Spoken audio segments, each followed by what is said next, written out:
Hello everyone, this is CA Payal Shrimal from Pinormic education. आप सबको पता है हम कर रहे हैं 46 डेज का एंगेजमेंट स्टैंडर्ड चैलेंज। आज का उसके अंदर डे है 34। डे 34 का हमारा जो टॉपिक है ऐसे 580 बड़ा छोटू सा क्यूट सा प्यारू सा पुच का स्टैंडर्ड है रिटिन रिप्रेजेंटेशन। इतना प्यारा सा छोटा सा ये स्टैंडर्ड कहता क्या है? रिटिन रिप्रेजेंटेशन। रिटिन इसीलिए क्योंकि लिखित में होता है और रिप्रेजेंटेशन इसलिए क्योंकि ये वो स्टेटमेंट है जो मैनेजमेंट लिख कर ऑडिटर को दे रहा है। लिखित रूप से मैनेजमेंट ऑडिटर को क्या क्या देता है बस मैं आपको 2 ही मिनट में बताने वाली हूँ। बट उसके पहले एक बात क्लियर कर दूं, क्योंकि मैनेजमेंट अपने हाथों से लिख के दे रहा है इसलिए ये केवल एविडेंस ही होगा। आप इसे सफिशिएंट या अप्रोप्रिएट मानने की गलती मत करना, वरना तो मैं जाऊंगी ऑडिट पे डे 1 पे पहले ही मिनट में मैनेजमेंट को बोलूंगी लिख के दे दे financial statements true and fair view है, और मेरी ऑडिट तो वहीं खत्म हो गई। ये नहीं हो सकता, इसलिए हम इसे सफिशिएंट अप्रोप्रिएट ऑडिट एविडेंस नहीं मानते, सिर्फ एविडेंस मानते हैं। ऑल्सो मैनेजमेंट ने अपने हाथों से लिख के जो भी दिया है ऑडिटर को, तो आप कहेंगे मैम ऐसे तो पूरे फाइनेंशियल स्टेटमेंट्स और सारे वाउचर्स भी मैनेजमेंट ही बनाता है, क्या हम उसे रिटन रिप्रेजेंटेशन मान सकते हैं क्या? नहीं, ये दोनों चीजें रिटन रिप्रेजेंटेशन नहीं होती। रिटन रिप्रेजेंटेशन एक ऐसा खत है जो मैं अलग से मैनेजमेंट से लिखवाती हूँ। क्यों भाई? मुझे कुछ मुद्दे कंफर्म करने होते हैं, मुझे पूछना होता है मैनेजमेंट ने मुझे सब बता दिया है कि नहीं। मुझे दूसरे सबूतों के साथ साथ हेल्पिंग सपोर्टिंग ऑडिट एविडेंस की तरह भी कितनी बार रिटन रिप्रेजेंटेशन मांगना पड़ता है। तो मैं सबसे पहले ना एग्जाम्पल्स ही बता देती हूँ आपको कि रिटन रिप्रेजेंटेशन कहाँ कहाँ मांग रहा है ऑडिटर, फिर जाकर हम ऑब्जेक्टिव्स वगैरह पढ़ेंगे। सबसे इंपॉर्टेंट रिटन रिप्रेजेंटेशन जो ऑडिटर मांग लेता है वो मैनेजमेंट रिस्पॉन्सिबिलिटी का होता है। ऐसे 210 के अंदर में तीन तीन मैनेजमेंट रिस्पॉन्सिबिलिटीज अपन पढ़ते हैं कि मैनेजमेंट एफआरएफ एक्सेप्टेबल के हिसाब से एफएस बनाएगा, मैनेजमेंट हर इंफॉर्मेशन देगा, इंटरनल कंट्रोल लगाएगा, अनरिस्ट्रिक्टेड एक्सेस देगा लोगों की। तो वो लिख के देता है हाँ मैं देने वाला हूं, I understand my responsibilities and I will fulfil them. अगर मैनेजमेंट ने अपनी ये रिस्पॉन्सिबिलिटी पूरी करने वाला रिटन रिप्रेजेंटेशन मुझे लिख के नहीं दिया, या बच्चों लिख के दिया जिस पर मुझे विश्वास नहीं हुआ, तो मैं 705 में हर हर महादेव डिस्क्लेम ही कर दूंगी मेरा opinion. I will give no opinion, क्योंकि जब मैनेजमेंट मुझे यही नहीं बता पा रहा कि मैनेजमेंट ने अपनी रिस्पॉन्सिबिलिटी पूरी की है कि नहीं, तो मैं कैसे अपनी रिस्पॉन्सिबिलिटी पूरी करूं? गाइस, और कहां स्टैंडर्ड्स हम यूज करते हैं? ऑडिटर को जिधर जरूरी लगे ऑडिटर मांग ही सकता है लिख के दो, चलो ऐसा बोल रहे हो ना मैनेजमेंट तुम लिख के दो। पर कभी कभी स्टैंडर्ड्स ने खुद कुछ रिक्वायरमेंट्स बताई है जहां पे हमें लिखित रूप से मैनेजमेंट से ले लेना होता है। जैसे 240 में हम मैनेजमेंट से लिखवा के लेते हैं लिख के दो जितने भी फ्रॉड्स तुम्हारी आंखों के सामने तुम्हारी नाक के नीचे हुए, जिन पे भी तुम्हें शक है, तुमने मुझे बता दिया।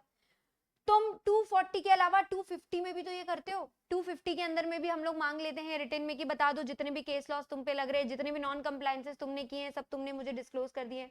450 में जितने भी अनकरेक्टेड मिस स्टेटमेंट्स है वो इररिलेवेंट है, वो इमटेरियल है, लिख के दो। 501 के अंदर जितने लिटिगेशंस है जो सब भी है मुझे तुमने रिटर्न में डिस्क्लोज कर दिए हैं। 540 में जो एस्टिमेट्स तुमने बनाए तुम्हारे हिसाब से रीजनेबल है। 550 के अंदर में रिलेटेड पार्टीज उनके साथ किया गया रिश्ता सब तुमने मुझे डिस्क्लोज कर दिया है। 560 में जितने भी सब्सिक्वेंट इवेंट तुमने आइडेंटिफाई किए थे सबका एडजस्टमेंट या डिस्क्लोजर जो करना था तुमने कर दिया है। 570 में गोइंग कंसर्न असेसमेंट का लिखवा के लेती हूँ, और 710 के अंदर में ओपनिंग बैलेंसेस का, 710 के अंदर में कंपैरेटिव जो हम करते हैं उसका, मुझे इन सब का रिटन रिप्रेजेंटेशन लेने इनके रिस्पेक्टिव स्टैंडर्ड्स बोलते हैं। और ये सब स्टैंडर्ड्स में लिखी गई रिटन रिप्रेजेंटेशन कहीं ना कहीं किसी मुद्दे को या तो कंफर्म करती है या दूसरे ऑडिट एविडेंस के साथ सपोर्टिव ऑडिट एविडेंस बन जाती है। Now once your examples are clear, let us understand इस स्टैंडर्ड का ऑब्जेक्टिव क्या है, उद्देश्य क्या है। ऑब्वियसली रिटन रिप्रेजेंटेशन मैनेजमेंट से लेना और सपोर्टिव एविडेंस लेना। मैनेजमेंट ने अपनी रिस्पॉन्सिबिलिटी पूरी की है कि नहीं, ऑडिटर को पूरी इंफॉर्मेशन दी है कि नहीं, ये मैनेजमेंट रिस्पॉन्सिबिलिटी वाला कंफर्मेशन मैंने मांग लिया और सपोर्टिंग अदर एविडेंस भी मैंने मांग लिया।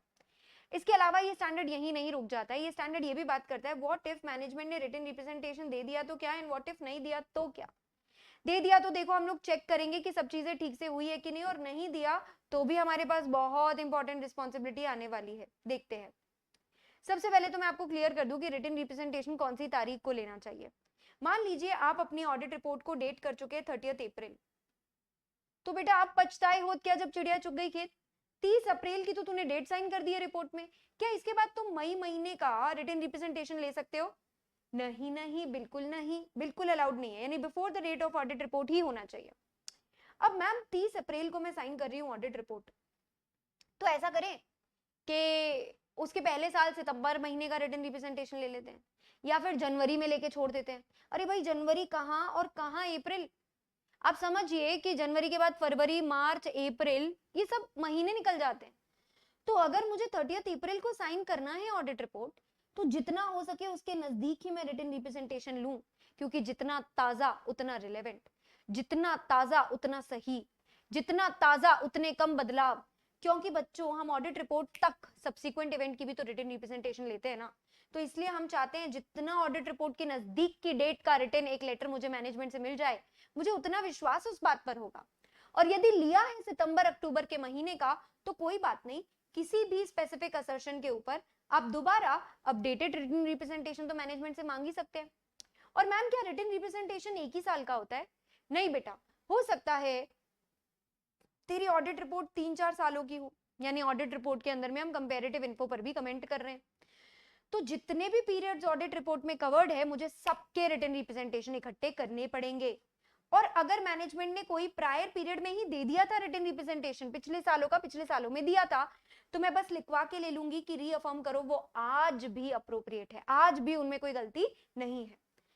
और हम पिछले साल वाले रिटन रिप्रेजेंटेशन को कभी भी ऑडिटर और मैनेजमेंट आपस में म्यूचुअल कंसल्टेशन से चेंज तो कर ही सकते हैं, दोनों की हाँ होनी चाहिए, दोनों की कंसेंट होनी चाहिए। हम उस चेंज को रिटन रिप्रेजेंटेशन के अंदर ही डाल देंगे। We'll address all the changes in written representation. Suppose पिछले 3 साल के एफएस बनाने की हम लोग बात कर रहे थे और उसी पे ऑडिट रिपोर्ट देने की ऑडिटर बात कर रहा था।